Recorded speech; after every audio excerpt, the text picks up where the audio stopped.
Allez, bonsoir à tous, bienvenue ce soir 100% PIC FM, la dépêche du midi, la Nouvelle République des Pyrénées, HPTV vous propose le débat d'entre-deux tours des élections législatives sur la première circonscription des Hautes-Pyrénées. Alors, débat enregistré en condition du direct, chaque candidat s'exprimera sur les dossiers d'actualité à vocation locale ou plus générale. L'égalité du temps de parole sera strictement respectée ce soir. Nos chronométreurs sont en place. Les deux candidats en lice pour la France Insoumise, nous accueillons Sylvie Ferrer. Elle a réuni sur son nom 15,4% des suffrages dimanche soir. Bonsoir Sylvie Ferrer. Bonsoir à toutes et tous. Face à elle, Jean-Bernard Sempastous, candidat de La République En Marche, qui a enregistré dimanche soir un score de 43,1% des voix. Bonsoir. Bonsoir à vous tous.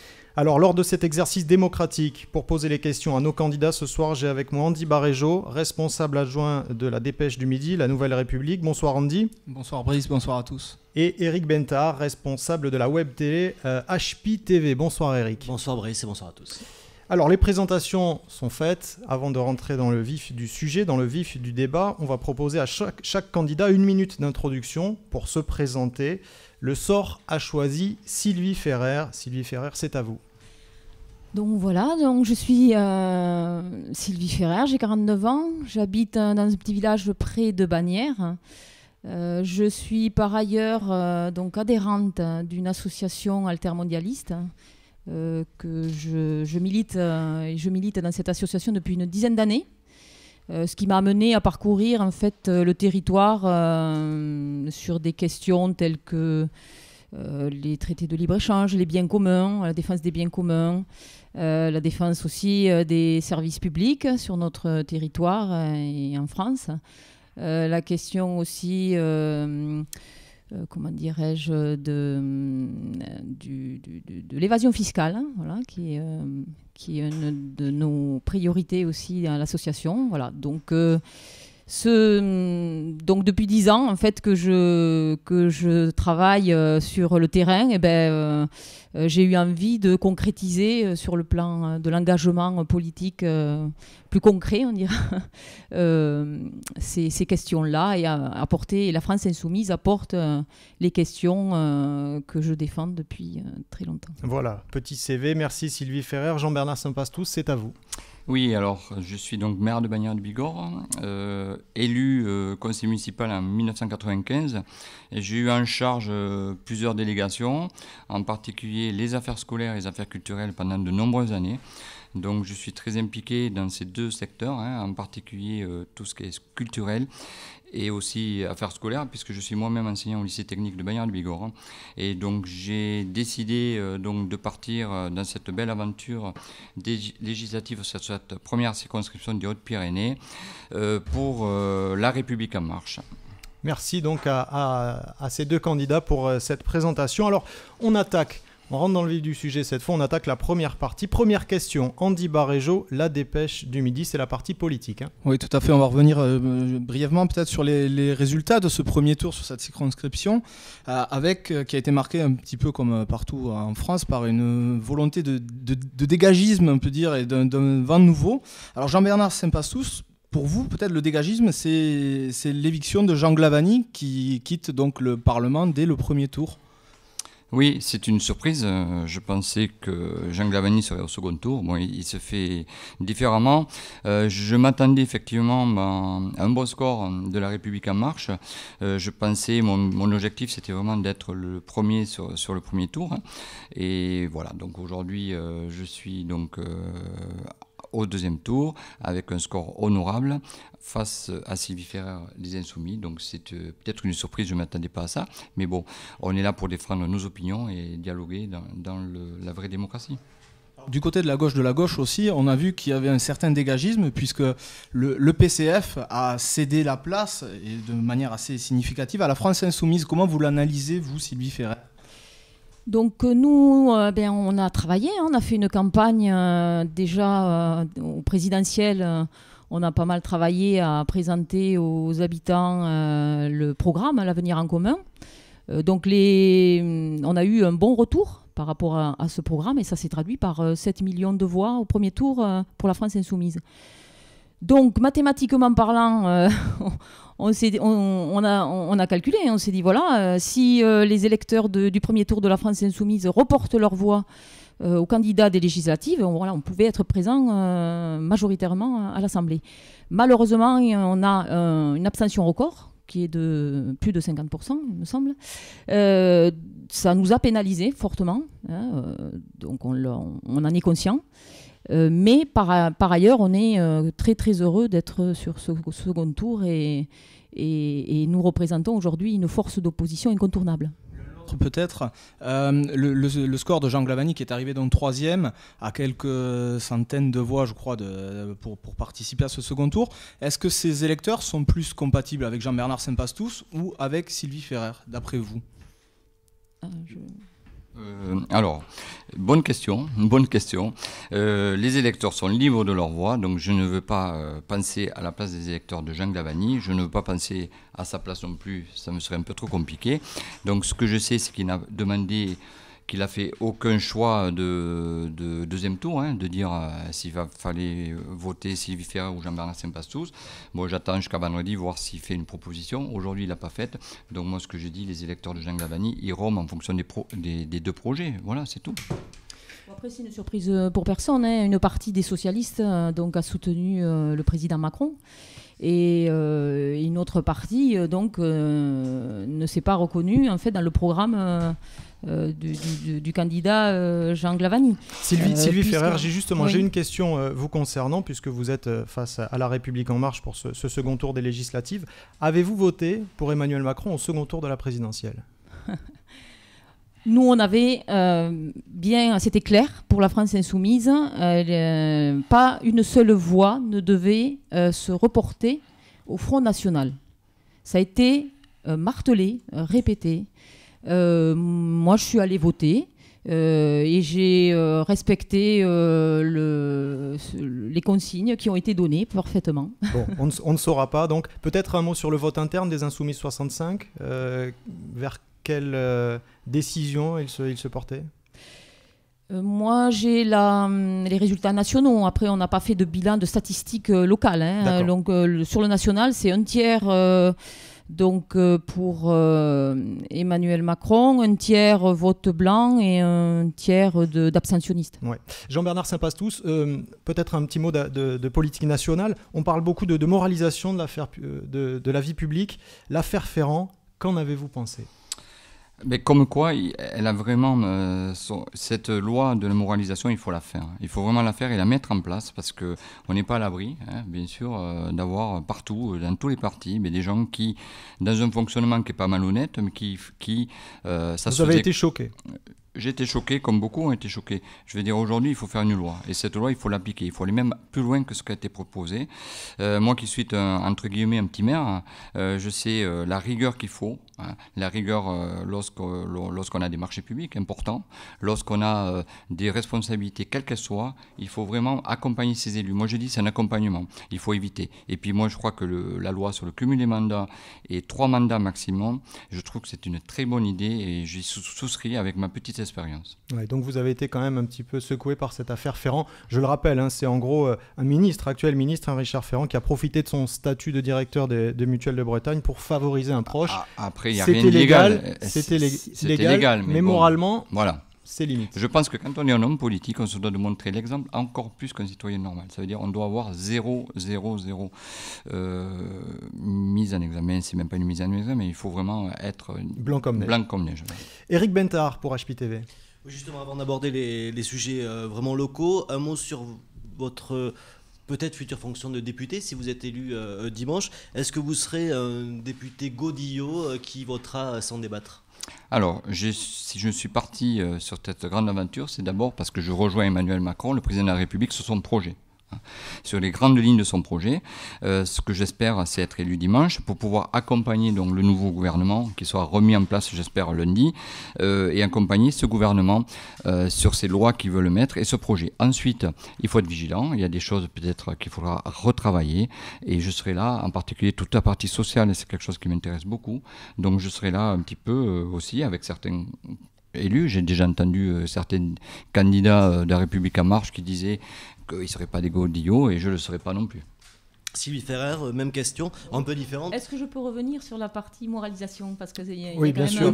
C'est quand même un point important de notre campagne. L'axe de la 6e République, de l'Assemblée constituante, est un axe majeur de notre programme. On a réuni des milliers de gens à Paris sur cette question-là. Et donc, il y a un point important qui n'apparaît pas dans la loi proposée par Macron, c'est notamment la révocation des élus par les citoyens par référendum. Donc ça, nous l'avions proposé pour l'Assemblée constituante comme projet constituant, et ça n'apparaît pas. Et donc, du coup, les citoyens n'ont pas leur mot à dire dans cette loi. Et je le regrette. Alors justement, dans cette Assemblée nationale, si vous êtes élu dimanche, qui sera celle de la 5e République, puisqu'il n'y a pas de volonté du président de la République actuelle de faire une 6e République, est-ce que vous serez une députée systématiquement d'opposition, ou est-ce que sur certains sujets, vous pourrez apporter votre voix? Est-ce qu'il peut y avoir des sujets communs?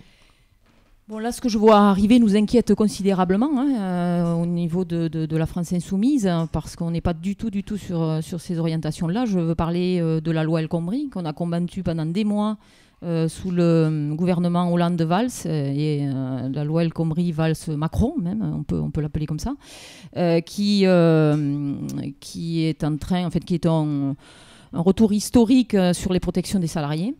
Nous avions, lors de ces mouvements, jusqu'à plus de 70% de l'opinion publique avec nous. Il y a eu des répressions policières lors de ces manifestations. La loi est passée en force, comme vous le savez, avec le 49.3. Et s'est mis en place toutes les mobilisations de Nuit debout qu'on a vu apparaître même jusqu'à Tarbes, voilà, et qui existent toujours, moins bien organisées, mais qui existent toujours. Voilà, donc ça a permis de faire du lien entre les gens, de discuter, de se poser des questions, et de comprendre aussi que les gouvernements successifs tapent systématiquement sur les salariés, et les riches continuent de se gaver. Jean-Bernard Saint-Pastous, peut-être justement, pour rebondir sur ce que dit votre adversaire, vous comprenez, vous entendez les inquiétudes de ces salariés anti-loi travail notamment? Oui, tout à fait. En plus, on a tous autour de nous, dans nos familles, des gens qui sont salariés, et on n'est pas obligé, de comprendre. On comprend l'inquiétude des salariés, c'est vrai. Mais ce qu'il faut voir, aujourd'hui, c'est le chômage. L'état du chômage, l'état de nos entreprises. Moi, ce que je pense, et c'est pour ça que j'ai rejoint Emmanuel Macron en particulier sur ce thème-là, c'est libérer les entreprises, mais pas en faisant n'importe quoi, surtout pas, parce que sinon moi je ne serais pas d'accord non plus, libérer les entreprises, mais protéger nos salariés aussi. Donc moi je crois qu'il faut essayer quelque chose, essayer en protégeant et en essayant d'être vigilant, et moi pour ma part je le serai. Très bien. Et la baisse des salaires, l'augmentation du temps de travail, la suppression donc de la rémunération des heures supplémentaires, ça ne va pas du tout aller dans le sens de la création des emplois. On le sait très bien. Ça fait des années qu'il y a un tel fonctionnement, et faciliter les licenciements, ça n'a jamais créé des emplois. Il n'y a pas d'études qui montrent ça. Ce n'est pas du tout faciliter les emplois, c'est protéger mais libérer les entreprises pour leur permettre à chaque entreprise de mettre en place une stratégie. Même certains salariés l'attendent. C'est pas imposé, ça va se faire en collaboration. On peut pas. Lorsqu'on est chef d'entreprise, que ce soit une très petite entreprise, lorsqu'on a 2 salariés ou 3 salariés ou 30 salariés, on a envie que l'entreprise tourne. On ne va pas au clash systématiquement. Donc c'est ce qui est recherché dans cet accord. La relance de l'activité, elle se fait aussi par l'activité, notamment au niveau des collectivités territoriales. Aujourd'hui, les collectivités territoriales, les communes, voient leur dotation baisser. On va y venir après. Voilà. On aura tout un dossier peut-être qui sera consacré justement aux collectivités territoriales, aux départements et à leur avenir. Dans les dossiers qu'on souhaitait évoquer, des dossiers peut-être locaux, mais qui auront aussi une lecture nationale, on souhaitait évoquer la question de la santé, qui est assez symptomatique. La question d'Andy Baréjo, la dépêche du midi. Au niveau des Hautes-Pyrénées, à commencer par l'avenir de nos hôpitaux. Alors sur votre circonscription, c'est Lannemezan, c'est Bagnères. Que préconisez-vous au regard peut-être des groupements hospitaliers de territoire qui ont été décidés par l'Agence régionale de santé? Comment vous vous positionnez justement sur la santé dans 5, 10, 15, 20 ans, le paysage médical et hospitalier, surtout des Hautes-Pyrénées, monsieur Saint-Pastous? Jean-Bernard Saint-Pastous, exactement. Oui, alors, sujet délicat qui est vraiment au cœur des préoccupations des Hauts-Pyrénéens, hein, avec le groupement hospitalier, la mise en place de cette loi, qui a été une loi qui n'a pas été très bien partagée par les élus, je le dis. Moi, je suis président du conseil de surveillance de l'hôpital de Bagnères. Les élus n'ont jamais été convoqués entre les différents conseils de surveillance pour en discuter et pour avancer tous ensemble sur cette problématique. Chacun m'a fait un petit peu chez lui ce qu'il fallait faire pour défendre son intérêt, et ce n'est pas comme ça que je vois la politique. Ça, c'est le premier point. Le deuxième point, il y a des spécificités dans chaque centre hospitalier. Je dis, il faut les préconiser. Je sais qu'à Bagnères, nous avons un centre de rééducation fonctionnelle qui fonctionne bien. On a investi 10 millions d'euros en 3 ans pour le rénover, et il faut donc qu'il soit spécifié. Sur l'Lannemezan, il y a des spécifications aussi importantes qu'il faut préserver, mais il faut se mettre autour de la table. Et puis il y aura aussi l'avenir important du nouveau centre hospitalier Tarbes-Lourdes. Il y a une enveloppe de 5 millions d'euros qui a été prévue par le gouvernement pour les restructurations des hôpitaux. Si je suis élu, je m'accrocherai à ce qui est la restructuration de l'hôpital, mais je pense à une construction obligatoire d'un hôpital. Et pour construire un nouvel hôpital sur notre territoire, il faudra au moins 350 millions.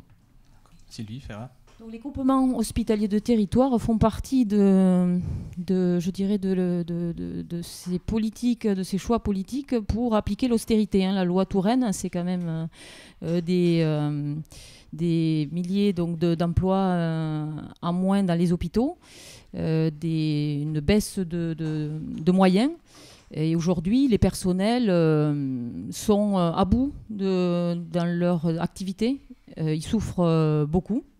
Ils n'ont pas le temps de discuter avec les patients, hein, ils nous le disent. Donc voilà, moi je redoute quand un patient a envie de discuter avec moi parce que je ne peux pas. Voilà, donc il y a une souffrance au travail. Et on entend aujourd'hui, j'entends ce que me dit M. Saint-Pastous, mais aujourd'hui, on entend qu'il va y avoir une suppression de 120 000 postes de fonctionnaires et une baisse donc, de dépenses publiques. Donc moi, je pose la question à M. Saint-Pastous, où vont être supprimés ces 120 000 postes? Dans les hôpitaux, dans les écoles? Ils ne seront pas dans les écoles, ils ne seront pas dans l'éducation nationale, ils ne seront pas dans l'armée, ils ne seront pas dans la défense. Ces 120 000 postes, ces 4 secteurs ne seront pas touchés. Alors, ce sont lesquels secteurs qui seront touchés? Les collectivités territoriales. D'accord, ils vont être contents. Et un peu toutes les administrations qui ont un petit peu aussi progressé dans tout ce qui est informatique, télétravail et des points comme ça. Voilà, donc en fait, ça va faire des jeunes qui arriveront sur le secteur du travail et il y aura des postes à moins, ça c'est clair. Concernant la question d'un éventuel site unique hospitalier, comment vous positionnez par rapport à ça? Nous défendons les hôpitaux de proximité. Donc, on est pour conserver les hôpitaux publics de Lannemezan, de Bagnères, de Lourdes, de Tarbes. Donc, on s'est toujours positionné contre l'hôpital de Lannes. Parce que malheureusement 1 + 1 ça ne fait pas 2 en politique actuellement et donc les moyens vont être réduits, les gens vont devoir se déplacer beaucoup plus loin pour se faire soigner. On n'est pas sûr de s'y retrouver du tout.